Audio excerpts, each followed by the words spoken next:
साथ में इटली के प्रधानमंत्री भी मौजूद हैं।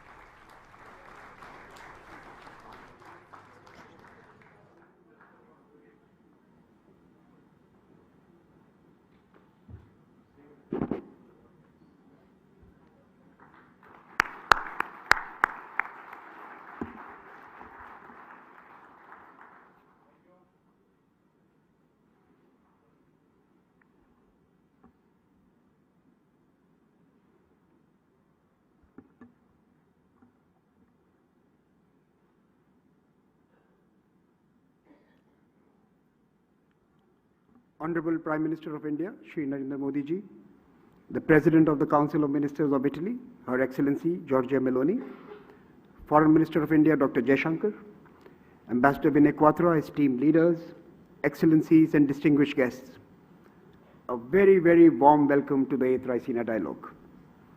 This edition of the dialogue is special. It is the first dialogue in India's Amrit Kal, or Golden Age, an epoch marking the 25 years. The Raisina Dialogue seeks to be an ideas companion in this journey of India with the world. There is a packed agenda for the dialogue in the days ahead that allows us to engage with new voices, new thoughts and new ideas that could indeed change our paradigms. 2023 is also significant for India as it is the year of India's presidency of the G20. A group of nations that are pivotal to the world's future because their choices have cascading regional and global consequences. The failures of the G20 will hurt the world, and their successes will lift us all. The ambition of this year's G20 has also shaped the dialogue's agenda.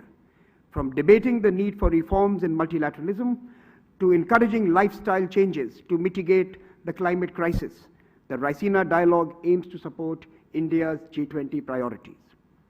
This year, G20 also aims to be inclusive.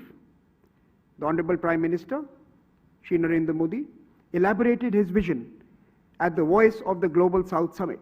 He said, and I quote, "As far as India is concerned, your voice is India's voice, your priorities are India's priorities."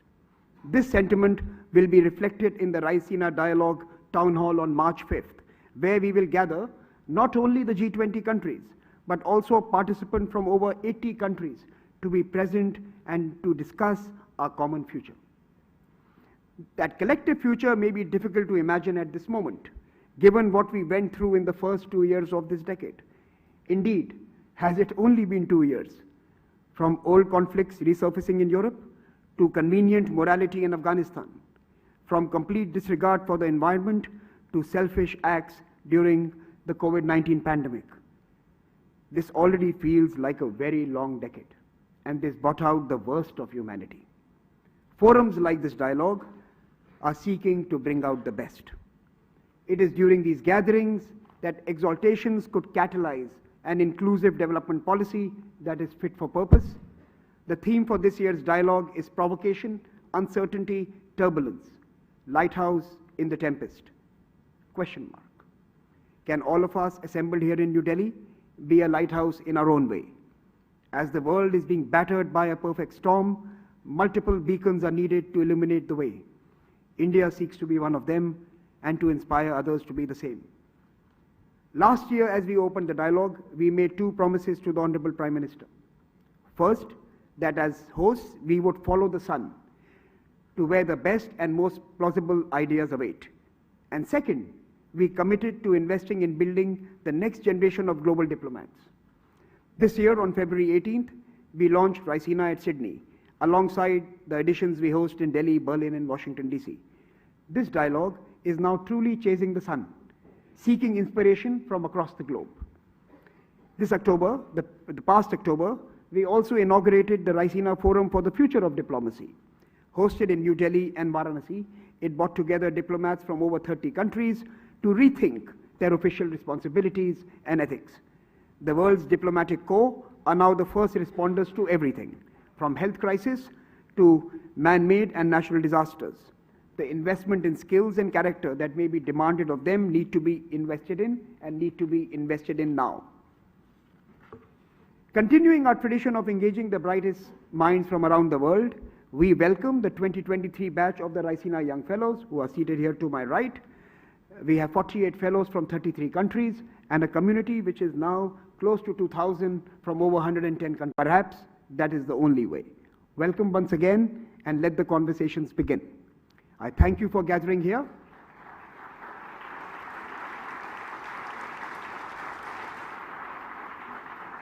I thank you for gathering here, and I want to now invite the chairman of the Observer Research Foundation, Mr. Sanjay Joshi, to introduce the dialogue and our keynote address and inaugural speaker. Mr. Sanjay Joshi, the mic is yours.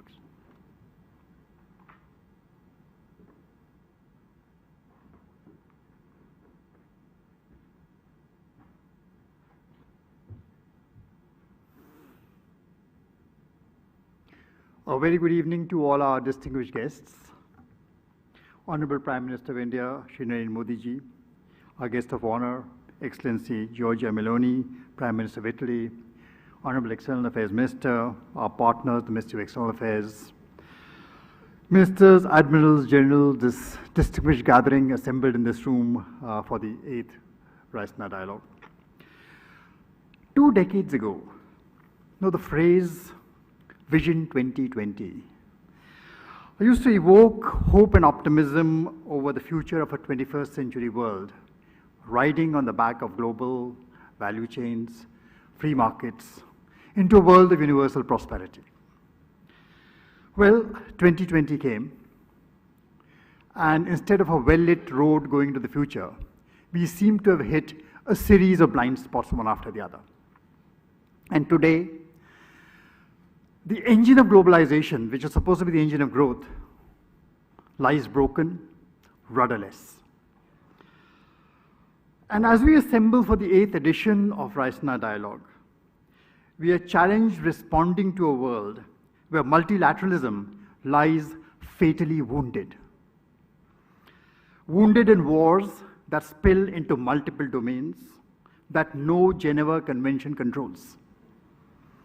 Trade, global finance, energy, food, everything is a weapon. A hyper-connected world, hyperventilating on Twitter 24/7, where the pandemic of hate and anger spreads with greater virulence than COVID-19 ever did. Now, what rules of engagement do we now create for countries and people that seem to have no desire to talk to each other? Well, some argue that the answer lies in building gated communities of nations that grant membership based on the reliability of the cardholders. Minilateralism, we called it. Well, others think that the answer lies in running the world's financial affairs out of a global capital located perhaps in the Swiss resort town of Davos. Both are fatally flawed. The problems that confront us cannot be confined within these walled gates. There's a real world out there which will keep invading, shattering the carefully constructed narratives, the norms, the sanctions that prop up these virtual domains. And caught in between all this are nations, middle powers, beleaguered emerging economies that, given a choice, have no interest in engaging in geopolitical competition, much less playing ball with revisionist powers keen to overturn the existing global order. These nations bank upon global multilateral institutions to manage potential conflicts and smooth the impact of trade wars and great power rivalries. And yet, as the business of governance has got more complex, more complicated, more than ever, we need new rules for the road now.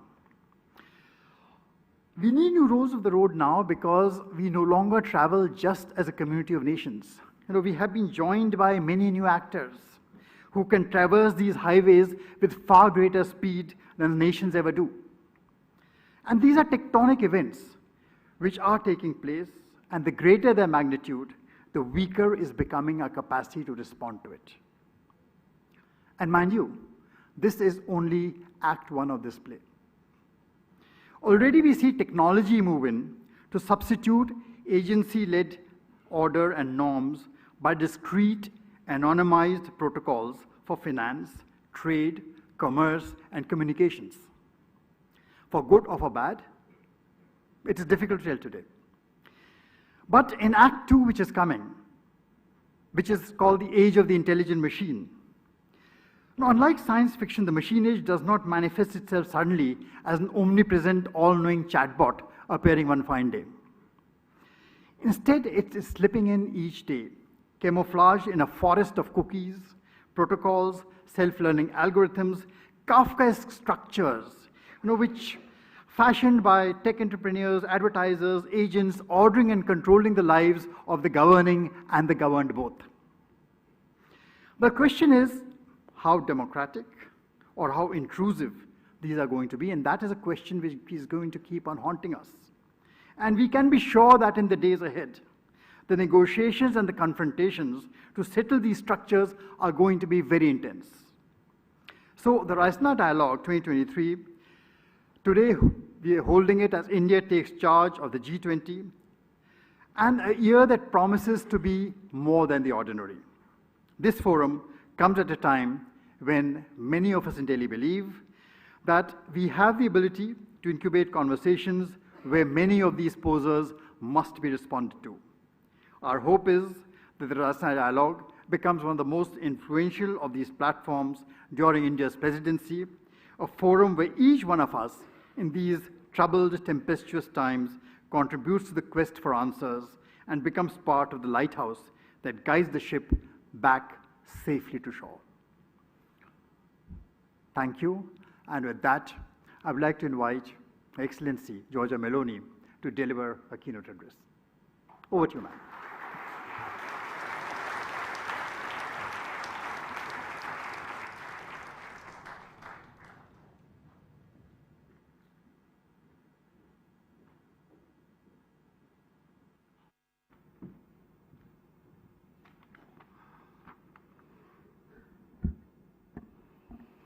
Well, dear Prime Minister Modi, Excellencies, distinguished guests, namaskar.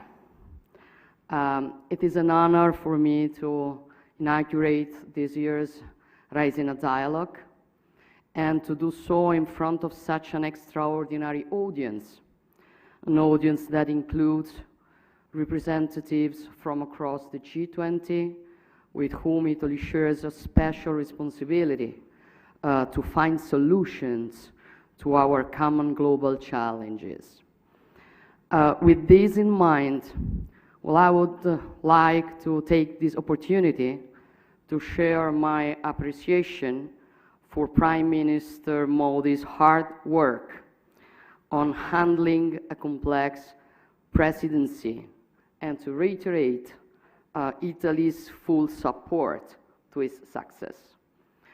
I am told that the name of this international conference comes from Raisina Hill here in Delhi, from which the government is granted a broader view of India's capital city. In troubled times like today, this is, I think, a fitting metaphor of the vision that we as leaders, thinkers, civil servants need to adopt. It reminds me of the Palatino, the Campidoglio, and the other hills on which our ancestors founded ancient Rome more than 2,000 years ago, from which an extensive network of roads connected different provinces, leading from the center of the Italian peninsula to very diverse cultures. And I think that it is also the way we need of doing politics today. When I was running for the electoral campaign, I said that I didn't want to climb the institutions to gain power. I wanted to climb the institution, for it is the only way that you can have a better view of what is happening and give best solutions. And that is exactly what I see today. As we look at events around us, our identity shapes our field of vision, both as individuals and as nations. Identity is shaped deeply by geography, and at the same time, our thoughts could be shaped by provocation. Here I would like to try to interpret in a positive way the very interesting question posed by the organizers of this conference. And I will start from the word provocation, which could certainly be considered as an affront to our sensitivities, but also as a spur to think in a different way. A challenge to accept the challenges of uncertainty and turbulence of our historic times. This is definitely the era of uncertainty, and at the same time, a period of unprecedented turbulence. We are in a tempest, and we need to stand tall in considering our common challenges. We need to stand on a hill to take a deep breath and see our lands and seas and their problems in a more enlightened way. We need a lighthouse in the storm. That is why opportunities like events, which risk to be governed only with superficial thoughts and hasty actions. Therefore, let's go back to the fundamental factors, including the geographical one of our identities, and considering some important similarities between the wide and profound wealth of the Indian and Italian ancient cultures and contemporary interests. I wonder if one can speak of the concept of peninsularity, which could have a place next to those of insularity and continentality. Italy is deeply European. Our roots and history, they are European. And together with the nation across the continent, we've built Europe's identity through the centuries. Yet all of Italy's long coastlines are bathed in the Mediterranean, the natural environment where the Judaic, Christian, and classic roots of Europe have developed. Geography has shaped our culture, our outward projection, and our growth as civilization. And much like India, the peninsular factor has given us a crucial resource, being both a continental and a maritime nation. A key advantage, making us natural platforms for trade, logistics, and the dissemination of culture and science. For centuries, our maritime flows have looked towards the south and to the rest of the Mediterranean, which remains our natural neighbor, and with whom we are continuing to build mutually beneficial relations. This is the spirit enshrined in our vision, also dubbed the Mattei Plan for the Mediterranean and for all the African continent, with its growing population, challenges, and opportunities. A vast region which has also the resources, starting with energy, which are so crucial for Europe, but which should, first of all, benefit the peoples who are the owners of these commodities. Our objectives are simple: ensuring prosperity, peace, and lasting friendship through collaboration on an equal footing, a collaboration aimed at providing tangible benefits for all, without predatory ambitions, without coercion, economic or otherwise. In those first few months of my tenure, I gave priority to developing equal partnership on common priorities such as energy, and Italy is working to be the bridge connecting the Eastern Mediterranean, Africa, and Europe. Producer countries should benefit from their resources for their own prosperity and stability. Green energy, hydrogen, and electricity will more and more be locally produced for their own citizens and for Europe. Much like the energy transition, the digital transition is also based on connectivity. Data are the energy of our digital societies, and they will flow from India to Europe across the Mediterranean and Italy. The Blue Raman project will link the Indo-Pacific to our European economies.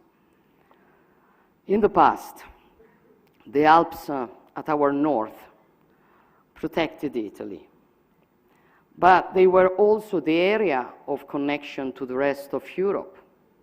Likewise, the Mediterranean Sea was for centuries a sort of blind alley, the extreme appendix of the Atlantic Ocean.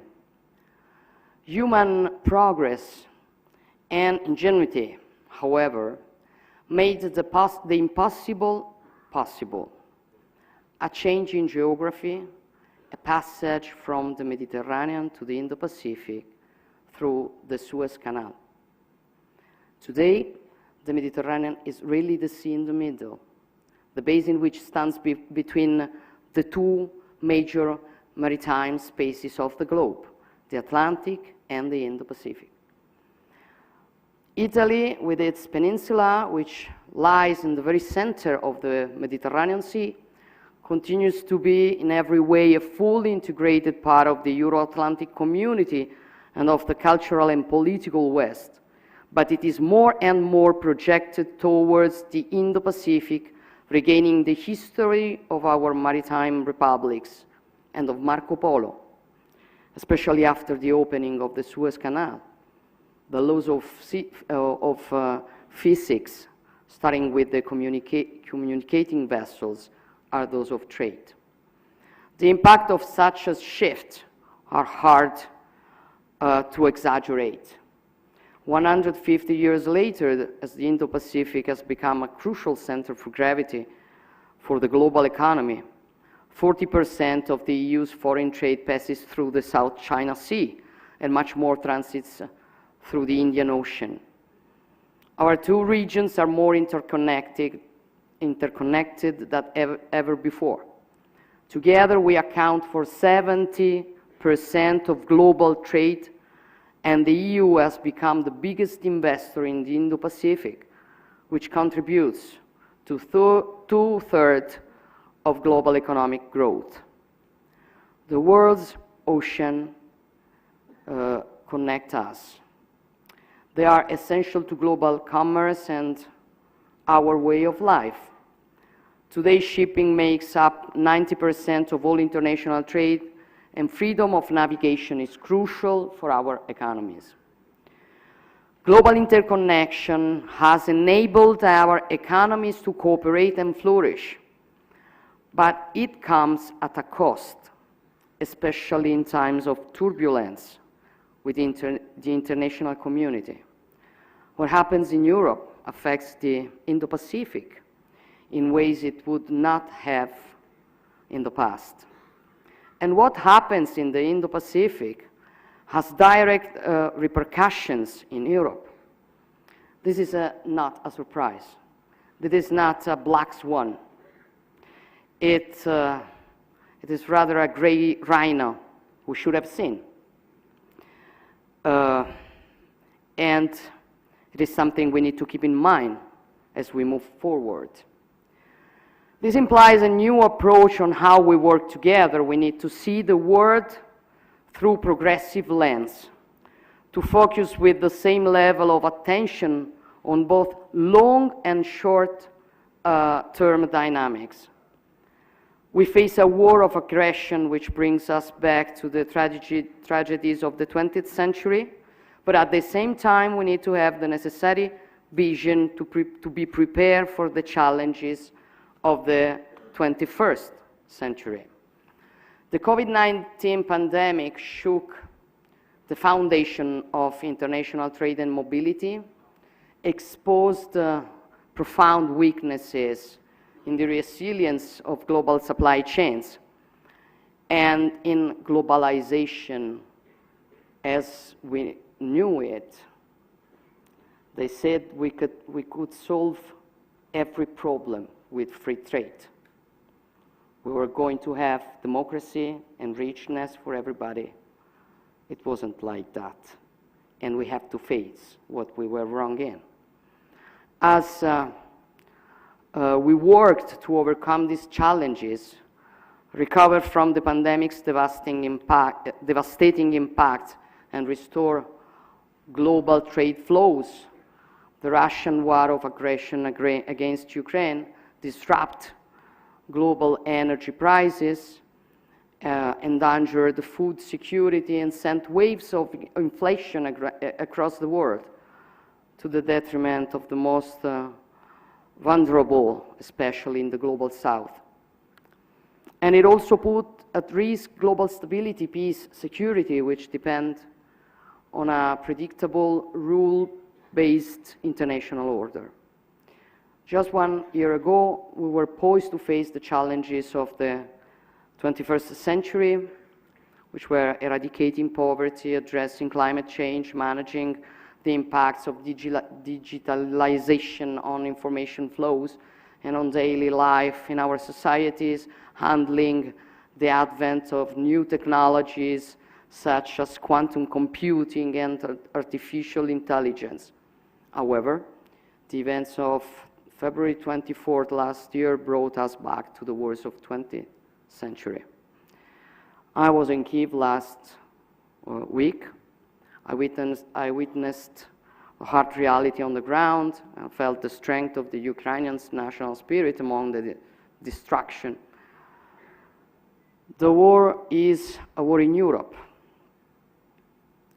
distant geographically from many other parts of the world, which in many cases are facing their own hardships closer at hand.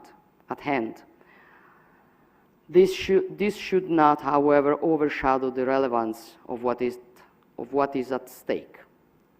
The Russian attack is not simply an act of war or a localized conflict. It is an act against the territorial integrity of a sovereign nation in violation of the fundamental principle of the global order that enables the international community to thrive.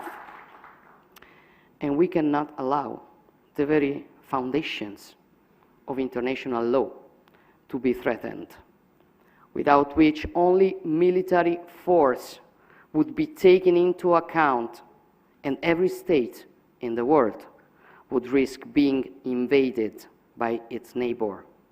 These are not only the interests of the European countries. These are the common goods for the coexistence of all countries of the world. We cannot sit idly in the face of this, with this provocation at the heart of the UN Charter, which threatens to undermine stability across the globe. And we cannot allow the law of the strongest to overcome the strength of law. I know that there are many who feel that Europe has in the past failed to acknowledge that the world's problems are also its own. And perhaps until the past few years, our geopolitical stance has been less vocal than it could have been. This is no longer the case. and initiatives such as the EU strategy for the Indo-Pacific demonstrate that our views have indeed broadened. Regional affairs rapidly turn into global affairs in today's interconnected world, and unfortunately, Europe's problem today has become the world's problem. Italy and India share a profound conviction that only the rule of law can allow humanity to prosper and develop in balance and harmony. As forward-looking countries with rich cultures dating back millennia, we have a common human-centric vision in which democracy, science, peace, prosperity go hand in hand. The relationship between artificial intelligence and ethics is crucial. All developments must be human-centered. Our strength lies in our human capital, in our abilities to create and to push the boundaries of science, knowledge, and technology while keeping the state at the service of our citizens. We are building new bridge between academic and research centers of Italy and India. Despite the long history of our respective people, we are both young as states. We have had to overcome intense similar struggles to establish ourselves as independent states. It is no coincidence that the Italian Risorgimento was among the sources of inspiration for many Indians fighting for their independence, and that the work of Giuseppe Mazzini, a key figure for Italy's unification, was translated, read, and studied by many Indian patriots.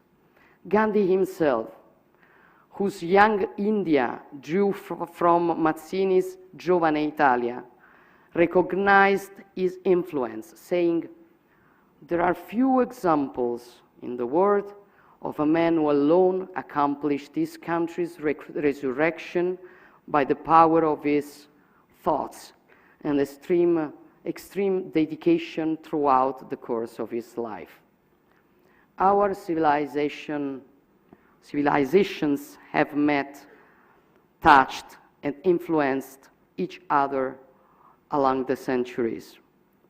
There are many examples, but one struck a particular chord with me: the discovery of an Indian ivory statue in the 2,000 years old ruins of Pompeii, a powerful testimony of the depth of our historical relations. Our cultures are hymns to life and love, and we will continue to fight with determination against those who worship hate and violence. Terrorism is a cancer that also needs to be faced through a wide international cooperation, and it must be addressed with leadership and resolve. As I sit in my office in Palazzo Chigi in Rome, which is known as the Prua d'Italia, the bow of Italy, I'm often reminded of my nation's maritime nature. As we navigate the waters of the world, we must navigate the new horizons of the 21st century.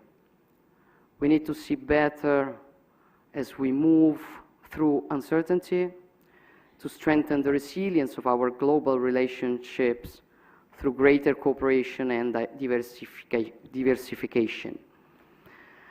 It is true that, as the title of this year's Raisina Dialogue reminds us, we are weathering a storm, which is a terrible storm, that is making it difficult for our ships to sail through crosswinds and violent waves crashing on the surf. And fear has crept into their crews, and even the most seasoned sailors are hard-pressed to make the right decisions. Those who are at the stern, carrying the responsibility of their crews and of their ships, they can make the difference. And this is precisely the choice we as leaders have ahead of us, either swaying into turbulent waters or guiding our ships towards the safety of a friendly harbor. Our compass is our common endeavor to protect the shared human values that form the basis of our coexistence. India is a key player in this broad landscape, bathing in the Indo-Pacific much as Italy is at the heart of the Mediterranean. And our two countries have important contributions to make together. This is why Prime Minister Modi and I have just announced the scaling up of our bilateral relations to a strategic partnership.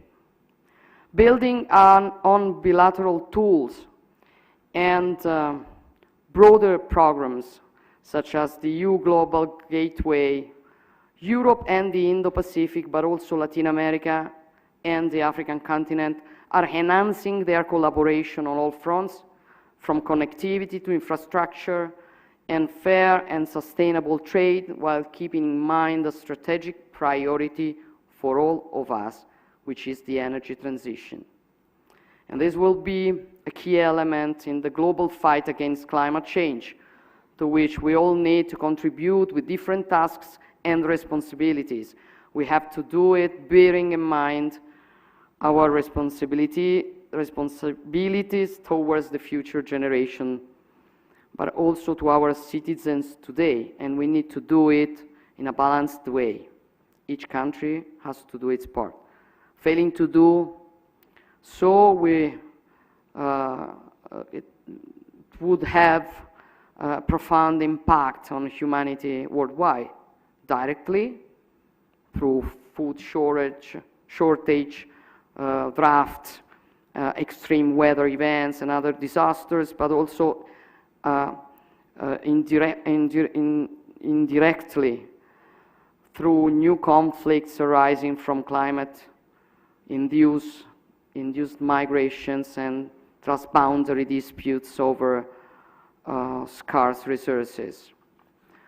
The need to accelerate the energy transition has been compounded by the energy crisis, which has highlighted the vulnerability of economies across the world. It has, however, also shown that global coordination on climate change is not a zero-sum game, but a true shared interest. The same is true for technological development and dissemination, where Indian countries throughout the Indo-Pacific have a central role to play, given their highly skilled workforce, their resources, and their strategic position along the global value chains. Our ability to work together on renewable energy, green hydrogen, circularity, and the twin transition will determine our success. And it requires a functioning international order. And this is something that we, humans of the 21st century, cannot do without, and that we need to nurture and reaffirm at every turn. The governance of multilateral organization must be updated, but the cornerstones of multilateralism cannot be put in question, as they are also the cornerstones of peace and freedom. Let us not feed the false metaphor of a world divided, the West against the rest. The unshakable unity in the face of the growing threat to international peace and stability goes well beyond the Western interest. It is a common interest. And this is, I believe, a key message that could emerge from the Indian G20 presidency, as well as from the Raisina Dialogue. A message of hope, a message of unity. Every nation can be a lighthouse. With the wealth and pride of its tradition and identity, which somebody would like to forget or hide or kick. But we are nothing without our roots, our rights, and the capability we have to recognize them. They depend from our tradition. And who wants to kick our tradition, our identity, wants to kick our rights. So it's an important struggle that we are facing all over the world. And I know that on this, we do agree the same point of view. Lighthouses do not obscure each other, but they can shine together and help all of us to navigate in these troubled waters. Thank you very much.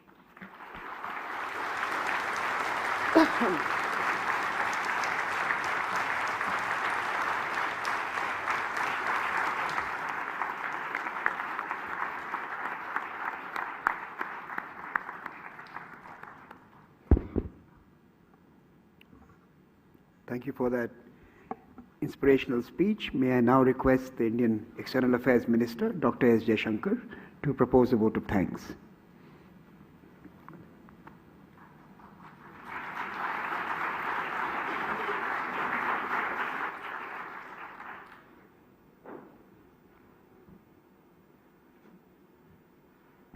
Prime Minister Narendra Modi ji, Prime Minister Giorgia Meloni, my distinguished foreign ministerial colleagues, excellencies, ladies and gentlemen. I think you have heard both from the keynote speaker and the two speakers before her about the state of the world. And that state of the world is captured obviously by the theme of this conference. But it's up to each one of us to see whether we put the focus on the tempest or the lighthouse. I think a lot of us, certainly in India, we can see the lighthouse shine quite brightly.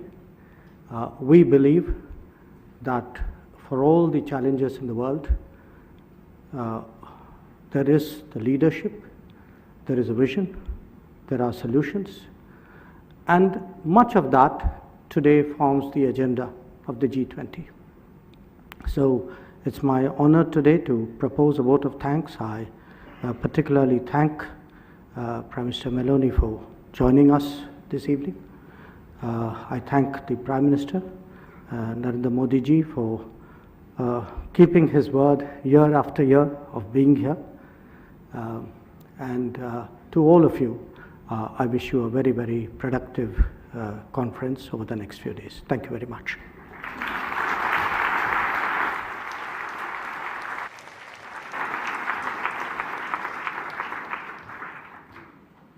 I will now request all of you to remain seated as the Honorable Prime Minister and the President of the Council of Ministers leave this room. I will also request an orderly exit from this room thereafter, but first let our VIPs and chief guests leave the room.